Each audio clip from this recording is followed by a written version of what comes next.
All right, let's get started with the first conversation of the day, and that has to do with the equity markets, and specifically, it has to do with your building of a stock portfolio. That is, if you are choosing to buy stocks individually and have a basket of stocks that you invest in. Now, here we're talking about long term investors, and so the strategies that you would have to employ are necessarily different from what you would have to employ if you were a trader. That is, if you were looking for short-term gains in the equity markets. My guest today is Mohit Gang, who is a co-founder and Chief Executive Officer of Moneyfront. Thank you so much, Mohit, as always, for taking the time. We have seen a fair degree of volatility in the recent past and a drawdown like what we haven't seen in over a year. And still, that's only about 10% from the top for the Nifty 50. I think the concern is that quite a few individuals have seen their portfolios melt a little bit because some stocks have corrected much more than the benchmark. So let's start with the most basic. What is volatility and how do you understand it?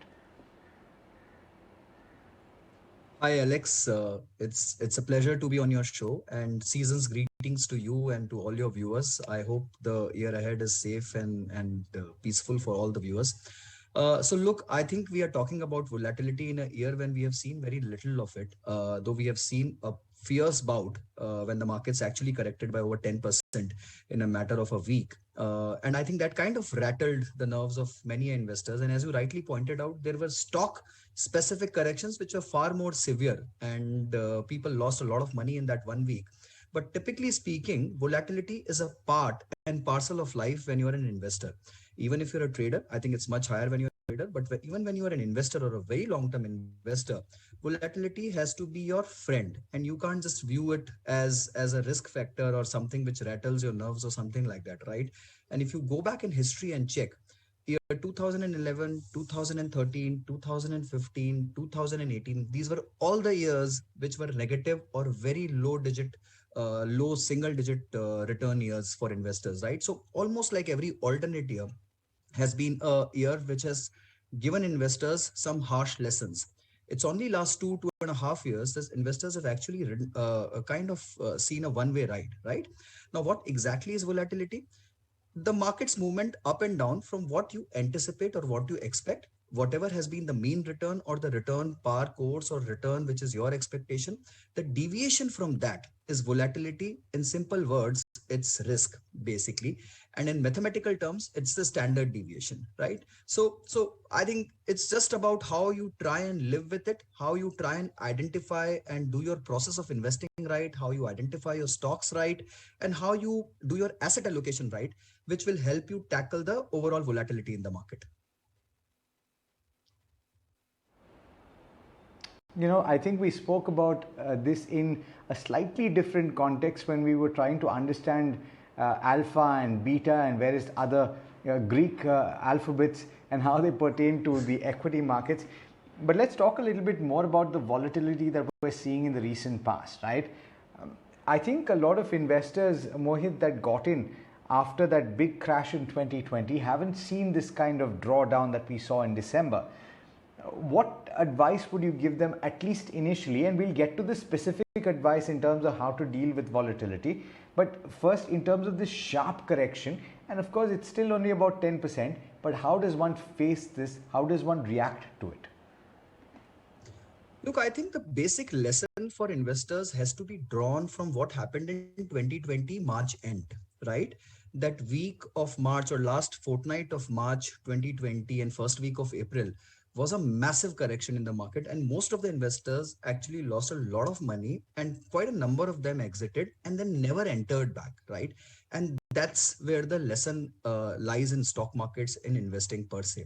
If you get scared of these volatilities, if you get scared of these drawdowns which are huge at times, right, and kind of pull out your money, then the time to invest in is never right, never appropriate. You'll always try and justify your exit. You'll always try and justify that there can be a correction which will round the corner and I will perhaps make an entry when my reasonable price comes up on the screen. And that never happens, honestly. Markets have been one way up like a rocket since last April onwards. And if you see last 1 year returns, it's been year-to-date returns have been almost like 23, 25 odd percent for the markets, and last 2 year returns have been actually like good 58, 60 odd percent on the broader indices, right? So that's a very, very huge return to be missed out. So the key lesson for the investors out here is you have to just stay put, be long in the market if you really are a long-term investor. If you're a trader, it's a different thing. But if you're an investor for 5 years, 10 years, 15 years, then you can't get rattled off with these kind of rallies. As I told you at the start of the show, every alternate year, 11, 13, 15, 18, we have seen a big drawdown in the markets. In before 11, obviously everyone knows about 2008, right? But we have consistently seen these kind of drawdowns, and people who have stayed put through the course, they are the ones who are actually making and minting a lot of money. So if you really want to make volatility your friend, you have to have patience, you have to spend time in the market, and you just don't have to time the market. Absolutely, and there are those stories of how if you've kept at it and if you stayed invested for over a decade, over 2 decades, that is the kind of increase that you would see in your wealth because of how compounding comes into play. But we'll speak a little bit more about how to make volatility your friend, the basic tips and tricks. Mohit will give you point-based advice, but we're going to have to slip into a short break. Mohit, do stay with us. We'll be back on this the other side of this break with more on this topic, and we'll help you get everything that you need to know to build a very strong, rock-solid portfolio. Do stay tuned.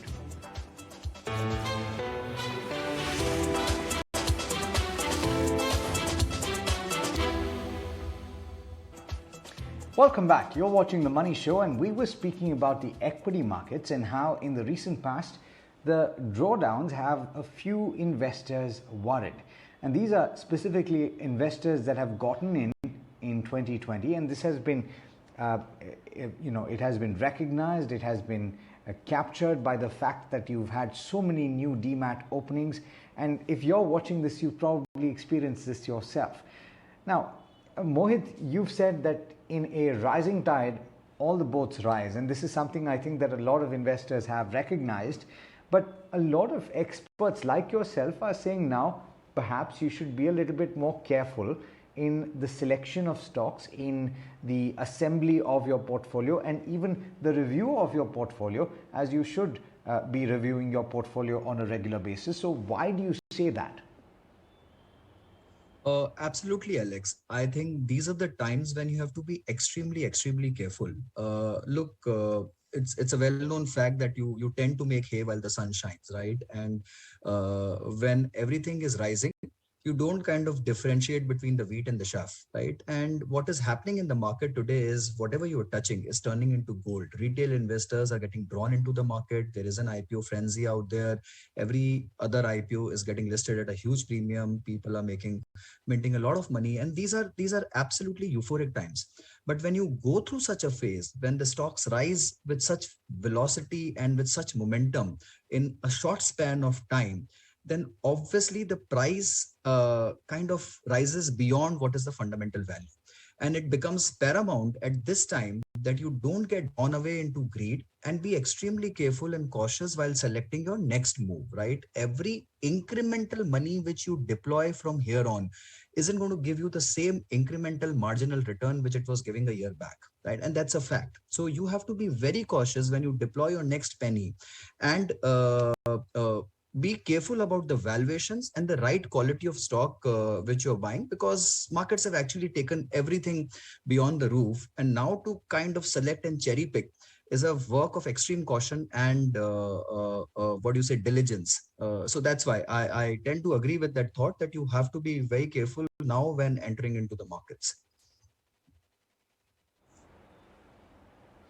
Now, Mohit, let's get back to the conversation we were having about volatility and how actually, if you think about it, if you want to be successful over the long period, of course, if you hold and you sit tight, as they say, then you will eventually make returns. But if you make volatility your friend, on the downside at least, if you have high conviction in a particular stock, then you could be able to nibble in when the price is correct. So you can make volatility your friend. How do you do that? What advice would you give to our viewers? Oh, absolutely, absolutely. Look, I think Alex, the way to look at it is, you got to sell something, you got to buy something, you got to stay away from something, and you got to be reasonably sure that in times of extreme corrections there is good amount of liquidity and you have the right asset allocation. So let's go through this entire drill step by step, right? So the first critical parameter in absolute volatile times is that you have to trim out stocks which don't fit into your overall objective or scheme of things. Look, you and I and everyone in the market have actually gone ahead, bought some stocks because some uncle of ours in Ahmedabad have told us to buy something, or some friend of ours has given us a tip. And when everything is rising, you generally don't care too much about fundamentals and you just go out in the market and buy something, right? Now is the time that if you have made money on those kind of stocks which are not actually the part of your core portfolio, you just eliminate them, right? If you've made returns on them, great, please do it right away. But if you haven't made returns on these kind of stocks, then all the more reason that if you've not been able to make returns in this kind of a rally, you'll never be able to make returns. So please trim those out, right? So the first fundamental rule is trim out stocks, the fringe stocks, so-called, which are a part of everyone's portfolio when this kind of a rally happens, right? If you've made returns, just book it off and just clean your portfolio. So that to me is the first core fundamental principle of how to handle this overall volatility.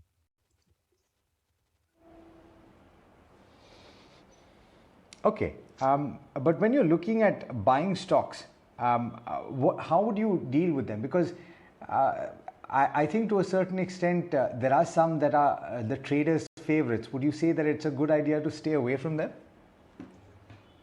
Look, I think there are two parts to look at it. If you look through from a trading angle or a trading prism, it's a very different world out there, right? It's a pure play momentum game in the market, and you got to then bet on very short term calls and technical parameters. But from a buying perspective, what you have to do is, if you really want to handle overall volatility going forward in future, then what you have to do is you have to buy stocks which were always on your wish list, but you have not been able to do so for multiple reasons, right? So let's say there are stocks which are available in the market which have not risen or which have not given that kind of a return in last 1 year as the larger part of the market. So let's say the FMCG pack, I'm just taking an example. For last 1 year, the returns are in low single digit, barring few stocks here or there. But if you really want to buy some quality names in the FMCG pack, and you kind of think that these are stocks for next generation, or these are stocks for your 20-year kind of a portfolio, you need to buy them today, right? So let's say an ITC, I'm just taking an example. Everyone knows it's a great value pick. It's a superb stock on valuation. It's a cash rich company basically, and you've not been able to ever buy it. Perhaps it's just not moved, sorry, in this entire rally. So that's the time to go ahead and pick it up, right? In no way this should be construed as an advice. I'm just taking it as an example. But you got to buy something which was always on your wish list, which has not moved much, and which still offers you a great value, and you want to hold as a part of your core portfolio. You know, unfortunately, and this may seem to a few viewers as something that's incredibly basic, but even on the morning show that we have, Mohit, on the 11 o'clock show, the Buy Now, Sell Now show, we have a few viewer queries that come in about penny stocks, about stocks that are extremely cheap in terms of the ticket price, but they don't have very much to speak of in terms of fundamentals. What advice would you give to people? Because I think they misconstrue this idea of something being available for less than 10 rupees or 5 rupees as a great value pick, as something that they could gain tremendous money on without losing too much value. I get you, Alex, and I think that's a typical phenomena in every bull market. We have seen that time over and time again, that retail investors get drawn into this frenzy and they start buying smaller stocks, unknown names, basically those they find on social media, or they hear it from as tips from their friends or someone, right? In this kind of a market, extremely important going ahead, especially in 2022, that you strictly stay away from all those stocks. I would rather caution everyone and urge and implore that you be towards the large caps, towards the blue chips, towards the well-known quality names. It's okay to forego some part of the return, but it'll be extremely painful if you get stuck with these kind of names. Like look, from experiences before, I can tell you, I have seen clients from 2008 correction who are still stuck with stocks like JP Associates and HDILs of the world and all those kind of names, right? People bought in and could never sell those stocks, and they've lost almost like 80-90% of their values in this stock. So extremely important, when you getting into a stock, point one, just see what is the liquidity on the stock, right? There has to be enough and substantial volume on the stock which is getting traded, because if tomorrow you have to make an exit and there are only 10,000, 15,000, 50,000 shares being traded in a day, you'll just get stuck in that stock.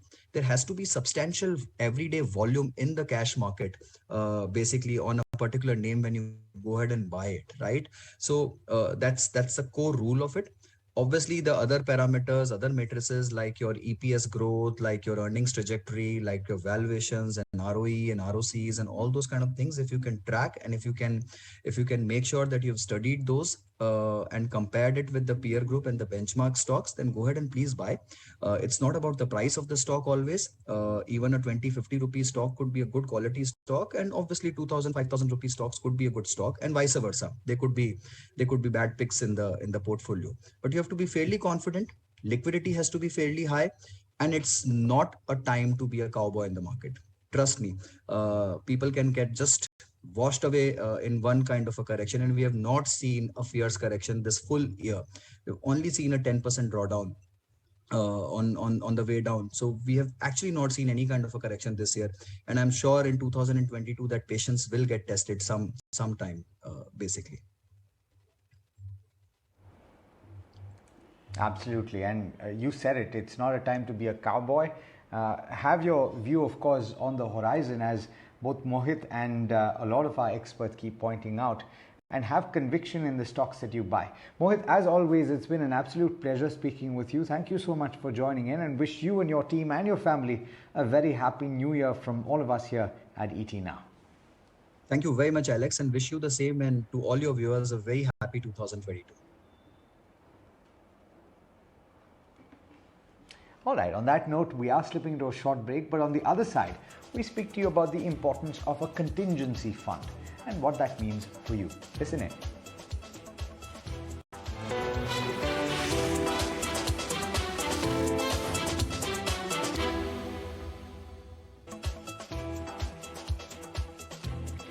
Now, it's been an eventful 2021, and this comes on the back of quite a crazy 2020 as well. And it draws attention to the fact that you need to have an emergency fund or a contingency fund in place. There is also this worry about Omicron and how it will pan out. So here's a conversation that will hold you in good stead. How much should you keep in your contingency fund, and what do you need to bear in mind? Listen in. I think last 18 months have been the biggest reinforcement of the fact that we need to make sure we have enough emergency fund or contingency fund to sail through the situations that are triggered by a pandemic. A lot of people did not believe in making a contingency fund, or if they had a contingency fund or an emergency fund, they invested that money in high risk investments, presuming that they will never face a contingency. But the last 18 months have repeatedly proven that contingencies can happen anytime. And we don't know if we could be sitting on another contingency given what's been happening with the new variant of coronavirus. So I guess the important part is to understand that life will always not go smoothly. There can be hiccups, there can be problems in your personal life, there can be problems at a macroeconomic level or at a geopolitical level where it might hurt your ongoing situation badly, and you should be adequately prepared to deal with that situation financially, and hence the importance of contingency fund can't be reiterated more. That's my view on it, Alex. So it is absolutely, and that's a very important point that you're raising. It is essentially a safety net. And while people have insurance against health emergencies, or in fact life insurance in the event of the loss of life, so that you can safeguard your immediate family and your financial dependence, a contingency fund is more broader, right? So what purpose is it supposed to serve? And could you explain to us, based on your Sure. interactions with people, certain, I'm sure, real world examples will help our viewers understand how important this is? Sure, absolutely. So, contingency fund helps you cater to situations where a loss of job may happen of the earning member, or there is a sudden illness in the family and you need money to take care of the situation until the insurance claims are processed. Or if you are not insured, then even all the more important it is to have a contingency fund to deal with medical contingencies in the family. It could also be because you have to leave your job because of very frustrating circumstances where you can't put up with the nonsense that's happening in the workplace and you need money to sail you out until you find another opportunity. It can also happen that you have dependent parents who do not have enough financial capacity and they have run into medically contingent situations and you need to bail them out financially. There are plethora of situations, leave alone the pandemic triggered situation that we all went through. So there are plethora of situations where life is not unfolding the way we are anticipating it to be. And in those situations, in order for us to sail through it smoothly, we need contingency fund availability. Hence, the money should always be maintained to a certain level. And we can talk about that in a follow-up segment or follow-up questions to ensure there is not stress in the family as you're going through emotionally and mentally challenging circumstances. We also want to make sure that financially challenging situations are not aggravating the problem that you're already facing at an emotional and mental level. Let's talk about the specifics of this contingency or emergency fund, Amit. How does one construct this? In that, the first thing that one must understand, obviously, is how large it should be, and therefore, how does an individual decide how much should be in that contingency fund? Sure. I'll take a few very basic examples, right? Number one, if there is a possibility that you may lose your job, then how many months it might take for you to find another job of the same level, right? So if you are at a middle management level, you might need 3 months to find another job. If you are at a junior management level, you might get a job next week itself, or maybe a next month. If you are at an executive VP level, or a managing director level, it might take you a couple of years to find another job, which is equivalent to your current job. Based on your age, designation, and the industry factor that you are part of.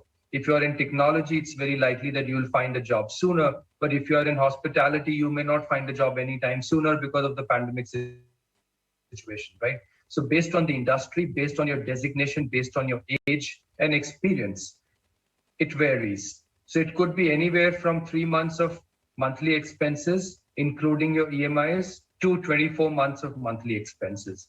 Normally what happens, people after 45 become very conscious about their retirement. And if you are having a financial advisor on board, he will ensure a portion of your retirement portfolio is being deployed into liquid assets, which are serving the contingency fund aspect if the contingent situation arises.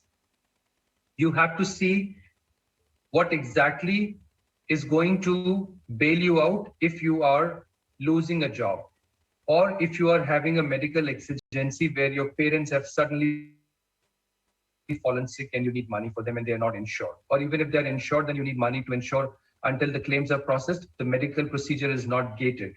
If you have an earning spouse or an earning family member, then the contingency fund requirement goes down because there is another family member who will be supportive enough from the cash flows point of view to help the family sail through the situation. But if the spouse is a homemaker and there's only one earning member, the importance of having a contingency fund becomes even higher. So you have to evaluate all these factors to determine what is the right level. My average recommendation has been you should have a contingency fund of at least 6 months to up to 24 months of monthly expenses, including EMI, and about 5 to 10 lakhs on top of it for dealing with any medically contingent situations. 6 to 24 months is a number that you will determine based on the factors that I just enumerated 10 seconds ago to determine what is the right level of contingency fund for you. I hope that answers, Alex. It does, but you know, the thing about it, Amit, is I think a lot of people tuning in will have this concern or will point out that already, if you are staying in a city like Mumbai, your expenses are so significant that saving up for long-term goals itself is a challenge. So how does one accumulate, you know, even 6 months of their salary to put this contingency fund together? And at what stage of the journey should it fall under? Should I focus first on putting this contingency fund together and then on my other goals? Wonderful question, Alex. I'm very happy, excited that you asked this question. Financial planning for yourself is a layered process. You need to build layer by layer by layer what you need in order for you to have a peace of mind and a very peaceful sleep at night. The very first layer that you need to build is contingency fund. If your contingency fund is not in place, there is no point doing investing for financial goals, because if contingent times hit you, your goals are anyways sabotaged. And if your money is stuck in risky assets during the times when contingency has hit you, it's even double whammy. You can't pull out the money, or your money has gone down because of the market correction or whatever that reason is. So you need to first build your contingency fund. Only once that is done, you need to next build your insurance framework, which is the second layer. Make sure you have the right medical and life insurances so that your dependents are not suffering in case of medically or life contingent situations arise. Then third comes the layer of planning or investing for financial goals. If the first layer and the second layer is not put in place, there is no point doing the layer 3 action, because it's going to be a high risk path and not a high reward, but I would say a very high risk path where you might lose out in a very big way what you have put aside by investing in risky assets and due to the contingent time which has hit you.